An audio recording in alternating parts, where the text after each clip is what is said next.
question is for someone newer in business, but I think it's good for anybody in business. If we were to choose one thing and one thing only, what would you do right now? And I'm gonna take this right down. I'm gonna do it quick. I'm gonna do it quick, and I want to hear from everybody. Sims, what would you do? Advertise in Veranda. I should have answered that for him. Okay, Mark Cutler. I would embrace a lot of those free marketing ideas that aren't going to cost you money and sort of leave your money for running the business, but use all that other free marketing things to get your name out there. What's the favorite one that you've been doing? I really like the fact that every time a letter leaves the office, it's got a picture of one of our projects on it, and that's been getting a huge response, and that's easy to do. How do you do it? Pretty much any of the online stamp companies like Zazzle or Stamps.com, any of those, and I think you pay a penny extra a stamp, or if you wait till the postage goes up, the day after the postage goes up, they sell it at the old postage rate, so we buy a year's worth of stamps then. Beautiful. Katherine. Website, internet, I would get out there as much as you can because it's just a really cheap vehicle to get a lot of breadth and just really work that as much as you can from a marketing side. Jena.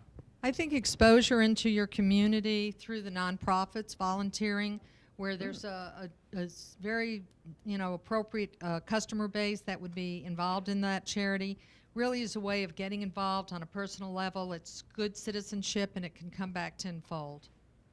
That's excellent advice. I actually would like to second, well, probably all of those points, but I will just say there was an interesting statistic that I read recently that 65%, it was like 60 or 65% of wealthy people will make a purchase when it is attached to benefit a charity or a cause that they support. It's a huge number. It's absolutely huge, huge number. Great question. Thank you very much, ma'am. This lady, I believe, was next, and we'll come to you. My concern is with companies closing, how does a designer protect themselves? I can see a designer taking all the fabric to the workroom, and then all of a sudden, we have the agreement that we're going to have all these draperies made, and all of a sudden the doors are shut. Fabric's shut in there, and we've already gotten the deposits, and now we're in trouble. Great. How can a designer protect themselves? You probably have the answer. How can a designer protect themselves from that type of scenario? I don't know if Right. they can, but... So the question obviously is what happens with when one of your vendors goes belly up with your deposits. I'm gonna ask both Mark and Jena to comment on that. Mark, why don't you go first? Oh.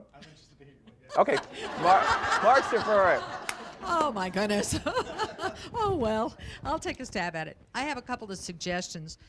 First of all, you're correct. It is very difficult today. I mean, some of the biggest names, you wake up the next day and the doors are closed, and it is terrifying. And while we want to continue to promote high-end quality jobs, I am not suggesting for the moment you cease and desist from that. I am suggesting, we did a panel yesterday on this very similar question came up, and it was how you do electronics and custom installation in homes, and where is that going with furniture. And the designer in the audience asked about, well, I get a guy and he installs the flat screen and he wires it, and then there's damage. Same situation we were talking about.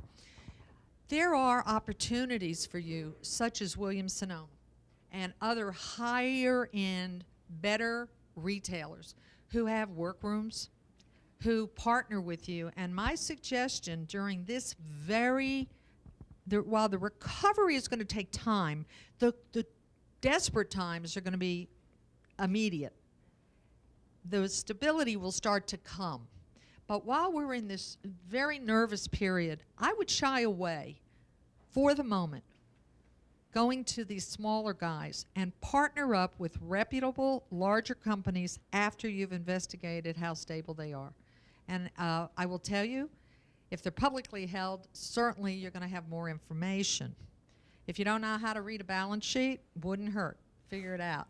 But I would shy away from some of these wonderful projects that are in your head that you might even say to your client, you're better off with your client. Get closer to your client during this period and tell them, let's put off doing the real complicated thing till we get out of the storm. You don't have to be the hero with all the answers, and they'll appreciate your honesty.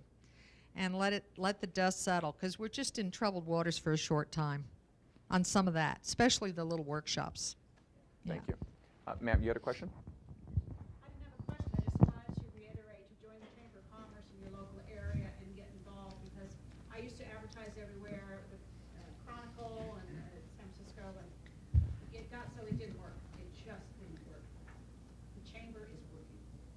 chambers of commerces are certainly good resources. But as with any networking group, it tends to be very regional, or certainly a local effectiveness. And the best thing to do is always go test a meeting or two and see if it's the right group for you. So thank you for that recommendation. Question, ma'am. Yeah, I'm just curious, when Jena mentioned we're kind of in a crisis right now, stability will return. I'm just kind of curious about what you all are thinking about time frame. I love that. That's the crystal ball answer. And my magician today. What is the time frame for a recovery? I'm going to go to Sims Bray just because. See, there's a reason why I pulled you up here. Sims, obviously, as a publisher of a magazine, has visibility to a lot of major corporations. You know, he sees and he knows who's cutting back and who's doing what. So we want names. No, what do you? That's a very good question, and if I had the answer, if I really had the answer, I would be extremely sought after, and I'm not that sought after right now. But I'll take a stab at it. You know, I'm out there just like everybody else is, and I hear the same things, and we have water cooler moments and conversations here and there with people. I mean, everywhere you go, you have the same conversation. What's going on? How long do you think this is going to last? You know, you have to take a look at what's happened so far. You've got banks well, you've got Wall Street that's let us all down, but it's just greed. You've got banks that are no longer the same entities that they were a year ago. You've got Detroit that is in dire straits. There probably will be 2 automotive companies left in Detroit within a year. And there was, oh yes, the housing industry. Let's not forget the housing industry. All of these things, and these are not small things, and it's not just 1 or 2 or 3. It's pretty much everything out there is just not working right now. And my sense, and I hate to say this, but my sense is that this is going to take a long time. And I'm not talking about a year, and I'm not talking about 2 years. I'm afraid it's going to take longer than that. There's no credit. It's just a bad situation right now. So I think it's going to take a while.